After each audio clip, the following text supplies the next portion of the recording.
Hindi ka naman mananalangin sa Diyos para ibigay sa iyo yung kailangan mo. Hindi ganon. Kaya ka nananalangin sa Diyos para sa kanyang proteksyon, para magpasalamat, para ingatan ka niya. Magkaroon ka nung kailangan mo, hindi ka kailangan manalangin eh.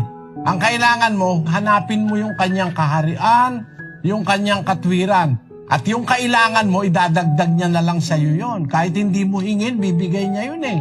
Mo dapat ikabalisa, alam ng Diyos na kailangan mo yung idaramitin, kakainin. Yung kailangan mo talaga, alam ng Diyos yun, even without praying for it. Kahit hindi mo hingin, pag sumusunod ka sa Diyos, ibibigay niya yung kailangan natin. Ngayon, ang pananalangin na ginagawa natin, yung ating mga kabalisahan, mga problema sa buhay, para sa proteksyon ng Diyos, pag-iingat ng Diyos. Basahin natin ang Filipos 4:6.